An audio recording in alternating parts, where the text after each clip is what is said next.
आधारं सर्वं ध्यानं मैत्रे उपास्मरेत् एकदा नैमिषारण्ये ऋषश्रवणकाले अहं प्रपञ्चमणये श्रुतं पौराणिकं कलं अदा कथाकालं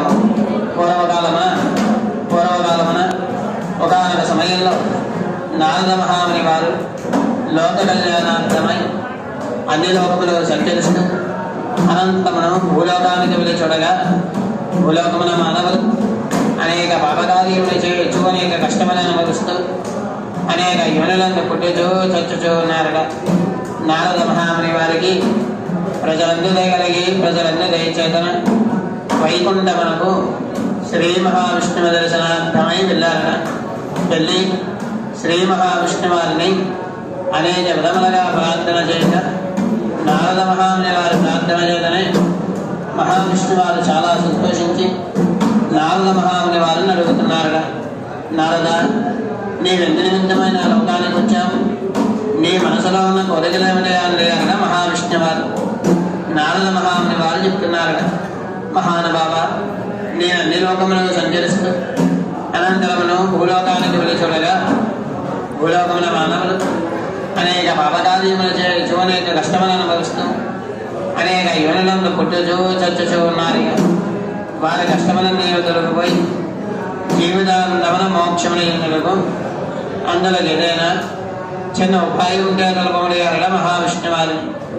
మహావిష్ణు వారు సమాధానం ఇస్తున్నారట, నారద, స్వర్గమత్యాది లోకాల్లో కల్లా దుర్బలమైనటువంటిది, మహాపవిత్రమైనటువంటిది, పుణ్యప్రదమైనటువంటిది అన్నవరవాసులైన రత్నాద్రి వాసులైన సత్యనారాయణ స్వామిని భగవంతుడు ఒకటి ఉన్నాడు. భగవంతుని యొక్క రథం ఒకటి ఉన్నది. ఆ రథం కనుక ఈ మానవులు భక్తి శ్రద్ధలతో ఆచరించినతో కష్టములను దారిద్ర్యము తొలగిపోయి సకల సంపదలు సంప్రాప్తమవుతాయని చెప్పారట. చెప్పి రథము చేయి విధానమంతయు తెలిపారట మహావిష్ణువారు.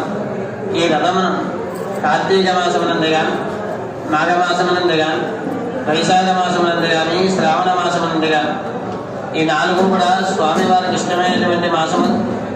ఈ ప్రతి మాసములో కూడా ఏకాదశి పౌర్ణమి అనే నిమిత్తము లేకుండా ఏ రోజునైనా సరే సత్యనారాయణ స్వామి వారి యొక్క రథాన్ని ఆచరించవచ్చడా.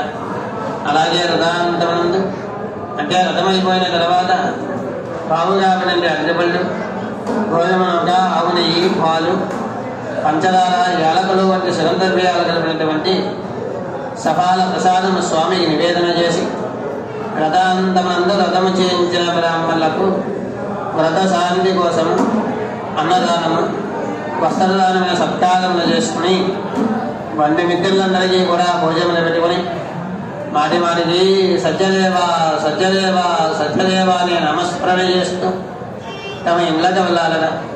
ఈ విధంగా నారద కలియుగంలో ఎవరైతే మానవులు నారదాన్ని భక్తి శ్రద్ధలతో ఆచరిస్తారు వారు కోరిన కోరికలన్నీ అనుభవించి కష్టములన్నీ తొలగిపోయి సకల సంపదలు సంప్రాప్తమై స్త్రీలకు సంతాన సౌభాగ్యములని జీవితాంతమున మోక్షమును చెందుతారే అని నారద మహాముని వారికి శ్రీ మహావిష్ణు వారు వైకుంఠంలో తెలిపిన వారాయి. ఇది శాంతపురాణే దేవాలయ సత్యనారాయణ కథాయం ప్రథమోధ్యాయ సమాప్త. పరమేశ్వరార్పణమస్తు. రెండు చేతులు నమస్కారం చేయండి.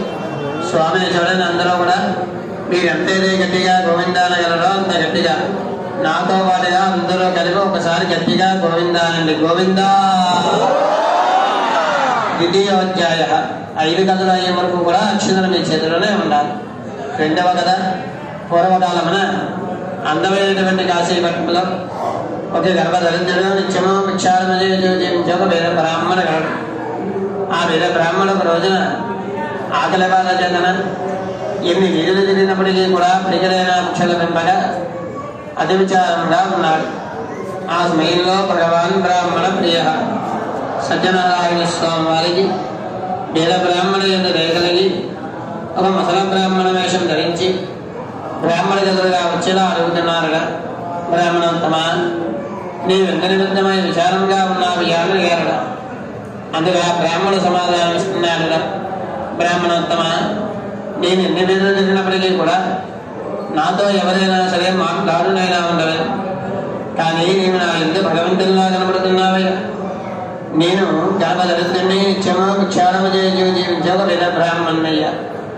నా కష్టములో దారిద్ర్యమో తొలగిపోలేదు. అందులో ఏదైనా చిన్న ఉపాయం ఉంటే తలపముడిగారు ముసల బ్రాహ్మణ సత్యనారాయణ స్వామి వారిని. అందుగా బ్రాహ్మణ సమాధానం ఇస్తున్నారుగా, బ్రాహ్మణోత్తమ అన్నవరవాసులైన రత్నాద్రివాసులైన సత్యనారాయణ స్వామిని భగవంతుడు ఉన్నాడుగా. భగవంతుని యొక్క రథం ఒకటి ఉన్నది. రథం కనుక నీవు బట్టి శ్రద్ధలతో ఆచరించినతో నీ కష్టములో దారిద్ర్యము తొలగిపోయి నీకు సకల సంపదలో సంప్రాప్తమవుతాయని చెప్పారు. చెప్పి రథము చేయి విధానమంతా తెలిపి ముసల బ్రాహ్మణ మన సత్యనారాయణ స్వామి వారు బ్రాహ్మణ నుంచి కొంత దూరం వెళ్ళి అక్కడే మాయమయ్యారు. ఈ బ్రాహ్మణుడు ఆ మాటలన్నీ చాలా సంతోషించి తన ఇంటికి వెళ్ళి రాత్రి ఎంతయో నిద్రనమాని సత్యదేవా సత్యదేవా నీ నామస్మరణ చేస్తూ మరణాల ఉదయాన్నే లేచి నిత్య కాలముఖ్యములన్నీ ఉదయించుకుని సంధ్యావందనం చేసి భిక్షపాత్ర చేత వట్టిలా ప్రార్థన చేస్తున్నారుగా. సత్యదేవ మహానుభావ, ఈరోజు నేను భిక్షమంతగా నాకు ఎంతైతే ధర్మ సంప్రాప్తమవుతుందో ధన సహాయంతో తప్పకుండా నీ రథాన్ని చేస్తానే అని చెప్పి భగవంతుని కోరి ప్రార్థన చేసి కాశీపట్నంలో భిక్షమంతమై వెళ్ళాడు బ్రాహ్మణుడు. స్వామి దయవలన బ్రాహ్మణుడు ఏ ఇంటికి వెళ్ళినప్పటికీ కూడా లేదు అనకుండా రోజు వచ్చేదనం కన్నా కింబదనము సంప్రాప్తమైనది. బ్రాహ్మణుడు చాలా సంతోషించి తన సహాయంతో స్వామి రథ సామాగ్రి అంతయు సమకూర్చుకుని రథాన్ని బట్టి శ్రద్ధతో ఆచరించాడు బ్రాహ్మణుడు. అదే విధంగా ఒక ఏకాదశి రోజున తన ఇంటి వద్ద బ్రాహ్మణుడు స్వామి రథాన్ని ఆచరిస్తున్నాడు. ఇదే విధంగా ఆ సమయంలో ఒక గట్టెలమ్ముకునే కూలివాడు దాహశాంతి చేసుకుందామని దాహభీతుడై ఆ వీధి వెంబడి వెళుతూ బ్రాహ్మణుడు చేస్తున్న రథాన్ని చూసి సత్యనారాయణ స్వామి వారి రథము చేయడంలో కష్టములో దారిద్ర్యము తొలగిపోతాయని తెలుసుకుని తాను కూడా సత్యనారాయణ స్వామి వారి రథాన్ని ఆచరించాడు. రథాన్ని ఆచరించడం వలన కట్టెలమ్ముకునే కూలివాడికి కూడా కష్టములో దారిద్ర్యము తొలగిపోయి సకల సంపదలు సంప్రాప్తమయ్యాయి. ఈ విధంగా బ్రాహ్మణుడు కట్టెలమ్ముకునే కూలివాడు కూడా ప్రతి మాసముందు విడవకుండా స్వామి రథాన్ని ఆచరిస్తూ జీవితాంతమున మోక్షము ఎండిన వారాయి. ద్వితీయోధ్యాయ సమాప్త. పరమేశ్వరార్పణమస్తు. రెండు చేతులు నమస్కారం చేయండి, స్వామిని చూడండి. నాతో కలిపి అందరూ ఒక్కసారిగా గట్టిగా గోవిందాలని గోవిందా. తృతీయోధ్యాయ అతి పెద్ద కథ, మూడవ కథ. పూర్వకాలమున ఉల్కాముడు అనే మహారాజా వారు ఉండేవారు. మహారాజా వారికి రాజ్యం ఉన్నది, ధనం ఉన్నది, కానీ సంతానము లేదు. సంతానము కోరి భద్రశిలాని నదీ తీరములో తన భార్యతో కలిసి సత్యనారాయణ స్వామి వారి యొక్క రథాన్ని ఆచరిస్తున్నాడు. ఇదే విధంగా ఆ సమయంలో సాధువులే షావుకారు వ్యాపార నిమిత్తమై ఆ నది మీదుగా వెళుతూ మహారాజా వారు చేస్తున్న రథాన్ని చూసి సత్యనారాయణ స్వామి వారి యొక్క రథము చేయడం వలన సంతానం లేని వారికి సంతానం కలుగుతుందని తెలుసుకుని రథకరంగా మీద రథసాంతిని తన ఇంటికి వెళ్ళాడు షావుకారు. షావుకారి భార్య లీలావతి. లీలావతిలో అంటున్నాడు, ప్రియురాల, మన మహారాజా వారు ఉన్నారే, ఆయనకి రాజ్యం ఉన్నది, ధనం ఉన్నది, కానీ సంతానము లేదు. సంతానము కోరి భద్రశిలాని నదీ తీరంలో తన భార్యతో కలిసి సత్యనారాయణ స్వామి వారి యొక్క రథాన్ని ఆచరిస్తున్నారు. నేను ఆ సమయంలో అక్కడికి వెళ్ళాను. రథగలంతా ఉన్నాను, రథసాధం తిన్నాను. మనకు కూడా సంతానం లేదు కదా, మనకి ఎప్పుడైతే సంతానం కలుగుతుందో ఆ సమయంలో తప్పకుండా భగవంతుని యొక్క రథము చేస్తానని చెప్పి ప్రార్థన చేశాను. మీకు కూడా ప్రసాదం తీసుకొచ్చానని చెప్పి తన భార్య లీలావతిని పెట్టారు షావుకారు. లీలావతి ప్రసాదం తినగానే ప్రసాదం మంచమున కొద్ది మాసంలోనే గర్భమును ధరించింది. గర్భమును ధరించి 10వ మాసమునందు చక్కనైనటువంటి ఆడపిల్లని కట్టింది. షావుకారు తన కుమార్తెను చూసి చాలా సంతోషించి బాలసాల మహోత్సవంలో కళావతిని చక్కని నామకరణ చేశాడు. తనకున్న ధన సహాయంతో బాలసాల మహోత్సవం వైభవంగా జరిపాడు షావుకారు. కానీ సత్యనారాయణ స్వామి వారి ఇతర దారిని మరిచాడు. ఆ సమయంలో షావుకారి భార్య అంటున్నారా, నాదా మనకి సంతానం లేదే, సత్యనారాయణ స్వామి వారి వ్రతాన్ని చేద్దామన్నాము కదా, మనకా ఈ జన్మకి సంతానమే కలగనేసరికి సత్యనారాయణ స్వామి వారి దైవలను మనకి ఆడపిల్ల కలిగినది. ఈ సమయంలో ఆ భగవంతుని యొక్క వ్రతము చేద్దామని జ్ఞాపకం చేసిందన్న షావుకారి భార్య. షావుకారు అంటున్నారు, మనకా లేక కలిగినది ఆడపిల్ల. ఆడపిల్ల అంటే అమ్మాయికి ఎలాగా ముందు వివాహం చేయాలి కదా, వివాహ సమయంలో వ్రతానికి బదులు 2 వ్రతాలు చేద్దామని వాయిదా వేసి తన భార్యకు సమాధానం ఇచ్చి వ్యాపార నిమిత్తమే వెళ్ళారు షావుకారు. వ్యాపారం అందరూ ముగించున్నారు. తిరిగి తన ఇంటికి వచ్చి షావుకారు తన కుమార్తెను చూసి చాలా సంతోషించి అమ్మాయికి వివాహ వయస్సు వచ్చేది తలచి ఒక షావుకారు పిల్లవాడు చూసి తన కుమార్తె వివాహం కూడా అందరికీ తెలిసే విధంగా రంగరంగ వైభవంగా జరిగాడు షావుకారు. కానీ సత్యనారాయణ స్వామి వారి వ్రతం మాటే మరిచారు. షావుకారు అనుకుంటున్నారు, అనగా ధనవంతుడు, గుణవంతుడు, యోగ్యవంతుడైనా దరిద్రిచారు. అల్లుడు నేను కలిసి ఇంకా వ్యాపారం విశేషంగా చేసి వాళ్ళంత ధనము సంపాదిద్దామని చెప్పి తనకున్న ధన గర్వము జగన గర్వముగా అనుకుని అల్లుడు మామలిద్దరూ కూడా రత్నాల వ్యాపారం చేద్దామని చెప్పి రత్నశాలం అనే పట్టణానికి వెళ్ళారు. ఆ సమయంలో సత్యనారాయణ స్వామి వారికి షావుకారు ఎంతో ఆగ్రహము కలిగినది. ఈ షావుకారు అన్నారే, సంతానం కలిగితే నా వ్రతాలు చేస్తా అన్నారు. సంతానం కలిగినది, నా వ్రతాన్ని మరిచారు. అలాగే అమ్మాయి వివాహ సమయంలో ఒక వ్రతానికి బదులు 2 వ్రతాలు చేస్తా అన్నాడు షావుకారు. అమ్మాయికి వివాహమైనది, నా వ్రతాన్ని మరిచారు. మాటిమాటికి చేస్తాను వాయిదా వేస్తూ వచ్చారే కానీ వ్రతాన్ని మరిచారు. నారాయణ అనే నామస్మరణే మరిచారు ఈ షావుకారు. ఈ మానవులున్నారే కష్టమనగలిగితే కానీ భగవంతుడు అనే వాడు వీళ్ళకి జ్ఞాపకం రాడు సుమానం కలిసి షావుకారుని ఈ రోజులుగా కష్టమనలుగా కానీ శాపం ఇచ్చారట సత్యనారాయణ స్వామి వారు. షావుకారు ఇద్దరు కూడా రత్నశానం నేపథ్యంలో రత్నాల వ్యాపారం అంతయు ముగించి ఓ చోట పడుకుని ఉన్నారు. ఆ రత్నశానపట్న మహారాజా వారు చంద్రగీత మహారాజా వారు. చంద్రగీత మహారాజా వారి పళ్ళలో 2 మాయిదొంగలు ప్రవేశించి రాజుగారి ధనమంతా మొట్టగట్టి షావుకారు ఏదైతే ఎక్కడైతే పడుకుని ఉన్నారో అక్కడే ఆ మొట్టలు విడిచి మాయదొంగలు కాబట్టి అక్కడే మాయమయ్యారట. మాయదొంగలు వెంబడిస్తూ వస్తున్న బట్లు షావుకారు వద్ద మూట్ల పదేళ్ళను చూసి షావుకారులే దొంగలను కలిసి మహారాజా వారి వద్దకు తీసుకెళ్లారు. మహారాజా వారు నాయ విచారణ కూడా చేయలేదు. షావుకారు ఎన్ని విధములుగా చెప్పినప్పటికీ మేము దొంగలము కాదయా, వ్యాపార నిమిత్తమై వచ్చినటువంటి షావుకారులు అని ఎన్ని విధాలుగా మహారాజా వారు చెప్పినప్పటికీ కూడా మహారాజా వారిని చెప్పిన బట్టిగా షావుకారుల వద్ద ఉన్నటువంటి ధనమంతా తీసుకుని ధనాగారంలో ఉంచమని షావుకారులని కూడా కారాగారంలో ఉంచమని ఆజ్ఞాపించారు మహారాజా వారు. అల్లుడు మామలిద్దరూ కూడా కారాగారంలో బాధపడుతున్నారు. షావుకారులు ఇంటి పరిస్థితిగా ఉందంటే షావుకారు ఇంటిలో ఉన్నటువంటి ధనమంతా రాత్రి దొంగల చేత దొంగలింపబడి తల్లి కుమార్తెలిద్దరూ కూడా తినడానికి తిండి లేక కట్టుకోవడానికి మారు వస్త్రము లేక అన్నమో రామచంద్ర అంటూ వీధిని భిక్షమెత్తుకు జీవిస్తున్నారు. ఒక రోజున షావుకారు కుమార్తె కళావతి చిన్నది ఆకలి బాధ చేతన ఆకలి బాధ తట్టుకోలేక బ్రాహ్మణ ఇంటికి భిక్ష నిమిత్తమై వెళ్ళింది. సమయంలో ఆ బ్రాహ్మణ స్వామి రథాన్ని ఆచరిస్తున్నారు. ఇదే విధంగా కళావతి చిన్నది ఆ రథగలంతా మీరు తపసాలను తిని తన ఇంటికి వెళ్ళాను. ఆలస్యంగా వచ్చిన కుమార్తెను చూసి తల్లి మందలిస్తుంది, అమ్మాయి నువ్వు యుక్త వయస్సు వచ్చినదా, ఇంత రాత్రి వేళ వరకు తిరిగి అలాగా అమ్మ అని మందలిస్తుంది. కళావతి చిన్నది చాలా భయమితరాలై అమ్మా నేను భిక్ష నిమిత్తమై బ్రాహ్మణ ఇంటికి వెళ్ళాను. సమయంలో ఆ బ్రాహ్మణ స్వామి రథాన్ని ఆచరిస్తున్నారు. రథగలంతా ఉన్నాను, రథప్రసాదం తిన్నాను, నీకు కూడా ప్రసాదం తీసుకొచ్చానమ్మా అని చెప్పి తన తల్లి లీలావతికి పెట్టింది. లీలావతి ప్రసాదం తినగానే ప్రసాద మహత్యములను పూర్వవృత్తాంతమంతయు జ్ఞాపకం వచ్చింది. ఇదంతా భగవంతుని వల్ల కలిగిన లక్ష్మణ మీదే కాదని గ్రహించి తల్లి కుమార్తెలతో కూడా మరణాలు ఉదయాన్ని తమ యథాశక్తితో స్వామి రథాన్ని ఆచరించి లీలావతిగా ప్రార్థన చేస్తుంది. సత్యదేవ మహానుభావ, నా భర్తాదులు ఎక్కడైతే వ్యాపారం క్షేమంగా ఉంది, ధన సమేతంగా క్షేమంగా తిరిగి ఇంటికి వస్తారో ఆ సమయంలో తప్పకుండా నీకు దాడి చేస్తాను అని చెప్పి భగవంతుని కోరి ప్రార్థన చేసింది.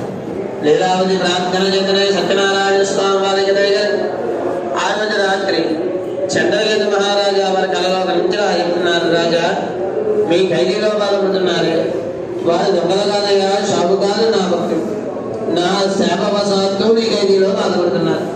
మరణాల ఉదయాన్నే వాళ్ళని విడిచిపెట్టకపోతే నిన్ను నీ రాజ్యాన్ని తన సమేతంగా నాశనం చేస్తాను సమానాజ్ఞ వేశాడు. మహారాజా వారు మరణాల ఉదయాన్నే లేచారు.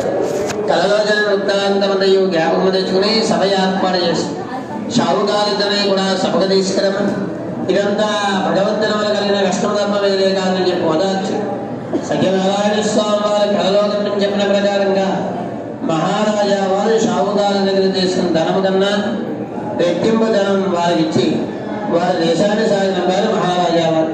తృతీయోధ్యాయ సమాప్త. పరమేశ్వరార్పణమస్తు. నమస్కారం చేయండి గట్టిగా. గోవిందాయని గోవింద. చతుర్థోధ్యాయ 4వ కథ. షావుకారు ఎల్లుడో మామలిద్దరూ కూడా మహారాజా వారు ఇచ్చినటువంటి ధనమంతా మనమలంగా సర్దుకుని తమ దేశానికి వెళ్దామని చెప్పి ఒక నదీ తీరాన్ని ఇచ్చి ఉన్నారు. ఆ సమయంలో సత్యనారాయణ స్వామి వారికి షావుకారు యొక్క చిన్న సందేహము కలిగిన ఈ షావుకారు ఉన్నారే, నా వల్లే కదా ఎన్ని కష్టాలు పడ్డారు. ఎప్పుడైనా సరే వెతికి సత్యనారాయణ స్వామి వారి యొక్క రథం అనేది జ్ఞాపకం ఉన్నదా లేదా మనకి అని పరీక్షిద్దామని చెప్పి ఒక సన్యాసి వేషం ధరించి షావుకారు తన దగ్గరగా వచ్చేలా అడుగుతున్నారుగా. షావుకారులారా, మీ పడవల్లో వేసుకున్నారే ఆ మూటలేమిడయ్యా? నేను సత్యనారాయణ స్వామి వారి యొక్క రథాన్ని చేద్దాం అనుకుంటున్నాను. రథము చేయాలంటే ఎంతో కొంత ధనం ఉండాలి. మీరు చూస్తే వీర సన్యాసి, మీకు తోచిందన సాయం చేయండి అయ్యా అని చెప్పి ధీరంగా అడిగారు. షావుకారులందరూ కూడా వేలాకులంగా అంటున్నారు. వయ్యే సన్యాసి, నేను చూస్తుంటే దొంగ సన్యాసిలా ఉన్నారు. పడవల్లో ఉన్న ధనమంతా దోచుకుపోవడానికి వచ్చినట్లున్నారు. కానీ పడవల్లో ఉన్నది ధనం అనుకుంటున్నావేమో. ధనము కాదయ్యా, ఆకులు తీగలు. వ్యాపార నిమిత్తమై మా దేశానికి పట్టుకెళ్తున్నామని చెప్పి వేలాకులంగా సమాధానం ఇచ్చారు. సత్యం భవతు దేవత. మీ నోటి మరి ఏ మాటలైతే ఎవరికారు ఆ మాటలే నిజము కాకాని శాపం ఇచ్చి కొంత ధనం పోయి ఒక చెట్టు కింద కూర్చొని తపస్సు చేస్తున్నారు. షావుకారులందరూ కూడా కొంతసేపటికి పడవల తెలియాటం గమనించి పడవల దగ్గరికి వెళ్ళి చూడగా పడవల్లో ఉన్న ధనమంతా ఆకులు తీగలుగా మారడం గమనించి మోర్చేయండారు. కొంతసేపటి కళ్ళు తెలుగుచ్చుకుని మామాలకి, మామ మన దగ్గరకు వచ్చే మామూలు సన్యాసి కాదయ్యా, సాక్షాత్ సత్యనారాయణ స్వామి వారి ధర్మం మీదే కాదని గ్రహించి మాటిమానికి సత్యదేవాన్ని నామస్మరణ చేస్తూ సన్యాసి అయితే ఎక్కడ ఉన్నారో అక్కడికి పోయి ఆయన పాదాల మీద పడి, సత్యదేవ మహానుభావ, నేను తెలియజేశాను ఆ తప్పులన్నీ క్షమించేస్తాం. మేము కష్టపడి సంపాదించిన ధనమంతా మాకు భయాన్ని ప్రార్థన చేశారట. సన్యాసముల సత్యనారాయణ స్వామి వారికి షావుకారు ఎందుకు దగ్గరగా అంటున్నారుగా. షావుకారులారా, మీరు సత్యనారాయణ స్వామి వారికి రథాన్ని చేస్తా అన్నారు. రథాన్ని మాటిమాటికి వాయిదా వేస్తూ వచ్చేదే కానీ రథాన్ని చేయలేదు సరే సత్యదేవానే నామస్మరణ ఏమనిచారు. ఇదంతా భగవంతుని వల్ల కలిగిన కష్టం తప్ప వేరే కాదని చెప్పి ఓదార్చి ఇప్పటికైనా సరే నన్ను సత్యనారాయణ స్వామి వారిగా తెలుసుకోనని చెప్పి వారు కోరే విధంగా ధనమంతా వారికిచ్చి సన్యాసముల సత్యనారాయణ స్వామి వారు అక్కడే ఉద్ధారం చెందారు. షావుకారులందరూ కూడా తన సమేతంగా తమ దేశానికి వెళ్ళి తమ నదీ తీరానికి వెళ్ళి ఒక నౌకను వర్తమానం ఉంచారు. ఇంటికి మేము వచ్చామని క్షేమ వార్త తెలియపరచామని నౌకల ఇంటికి వెళ్ళేసరికి తల్లి కుమార్తెలందరూ కూడా స్వామి రథాన్ని ఆదరిస్తున్నారు. ఇదే విధంగా ఆ సమయంలో నౌకలు చెప్తున్నారు, అమ్మా షావుకారులందరూ కూడా వ్యాపారం అంతా క్షేమంగా ఉందని తన సమేతంగా క్షేమంగా నదీ తీరానికి వచ్చి ఉన్నారని క్షేమ వార్త తెలియపరిచారు. మాటలు విని లీలావతి చాలా సంతోషించి రథ విధానమంతా ఇలా పూర్తి చేసుకుని తన కుమార్తెతో ఇలా అంటుంది, కళావతి, నేను రథ విధానమంతా ఇలా పూర్తి చేసుకున్నాను. నీవు కూడా ఇలా పూర్తి చేసుకుని నదీ తీరానికి రామ్మా. నేను ముందయా నదీ తీరానికి వెళ్తున్నా అని చెప్పి తాను నదీ తీరానికి వెళ్ళినది. కళావతి చిన్న కుమార్తె రథ విధానమంతా ఇలా పూర్తి చేసినది. రథ ప్రసాదం వచ్చిన బంధుమిత్రులందరికీ కూడా పెట్టారు. కానీ భర్తను చూసి చాలా కాలమైంది కదా, భర్తను చూద్దామనే తొందరలో తాను ప్రసాదించామని నదీ తీరానికి వెళ్ళినది. ఆ సమయంలో సత్యనారాయణ స్వామి వారి కళావతి యొక్క ఆగ్రహం కలిగి నన్ను దూషించినా క్షమిస్తాను కానీ నా ప్రసాదం తినకపోతే క్షమించలేదు సుమారు చెప్పి కళావతి చూస్తుండగానే భర్త సమేతంగా ఉన్న పడవన్ నదిలో ఉంచేస్తారు స్వామివారు. కళావతి చూసి చాలా బాధపడి భర్త లేని జీవితం అని చెప్పి తాను కూడా నదిలోకి సాగమవుతుంది. ఆ సమయంలో సత్యనారాయణ స్వామి వారికి కళావతి ఎందు ప్రతిపత్తి దగ్గర ఈ ఆకాశవాణి కొనసాగుతున్నారు షాపుకారా మీకు మాత్రం ఉన్నది కదా రథప్రదానమంతా యథావిధిగా ఆచరించలేదు ప్రసాదం వచ్చిన బంధుమిత్రులందరికీ కూడా పెట్టారు కానీ భర్తను చూద్దామనే తొందరలో తాను ప్రసాదించడం మధ్య నదీకరానికి వచ్చిందయ్యా అందువలన కష్టమైన వార్తలు సంప్రాప్తమైంది ప్రార్థన మాటలు విని షాపుకారు చాలా సంతోషించి తన కుమార్తెను తిరిగి ఇంటికి తీసుకువెళ్ళి రథ విధానమంతా యథావిధిగా ఆచరించి తాను ప్రసాదించని తన కుమార్తెకి పెట్టి తిరిగి నదీ తీరానికి వచ్చే జోడగా అంతా యథాప్రకారంగా ఉన్నది షావుకారులందరూ కూడా చాలా సంతోషించి ఆ రోజులుగా ఇది నదీ మాసంలో వెలవకుండా స్వామి రథాన్ని ఆచరిస్తూ జీవితానందవన మోక్షముని ఎంగిన వారాయణ చతుర్థోధ్యాయ సమాప్త రెండు చేతులు నమస్కారం చేయండి ఎంత గట్టిగా గోవిందానగలిగా అంత గట్టిగా రండి గోవిందా పంచమోధ్యాయ ఐదవ కదా ఆఖరి కదా కాశీ తుంగధ్వజరాజ ప్రజాపాలంతర పూర్వకాలమున తుంగధ్వజుడు అనే మహారాజా వారు ఉండేవారు మహారాజా వారికి వేట అంటే మిక్కిలి ఇష్టం ఓ రోజున వేట నిమిత్తం అరణ్యానికి వెళ్ళి అనేక క్రూరంగాలను వేటాడి వేటాయాసమ చేతను ఒక చెట్టు మీద కూర్చుని ఉన్నారు సమయంలో మహారాజా వారి కొంత దూరంలో కొంతమంది గోపాలకులు తమ బంధుమిత్రులతో కలిసి ఓ చెట్టు నేల కింద స్వామి రథాన్ని ఆచరిస్తున్నారు మహారాజా వారు మహారాజులనే గర్వం చేత సమీపానికి వెళ్ళలేదు సరే భగవంతుని నమస్కారం కూడా చేయలేదు గొల్లవాళ్ళు రథవిధానమంతా యథావిధిగా పూర్తి చేసుకున్నారు పరిపాలించే మహారాజా వారు వచ్చారు మహారాజా వారంటే మనకి దేవుడితో సమానం తెలిసి ముందుగా రథప్రసాదం మహారాజా వారి వద్దకు తీసుకొచ్చారు గొల్లవాళ్ళు మహారాజా వారు గొల్లవాళ్ళు ఇస్తున్న ప్రసాదాన్ని చూసి అంటున్నారు మీరు చూస్తే గొల్లవాళ్ళు మీరు పూజించే దేవుడు నేను నమస్కారం అయ్యాను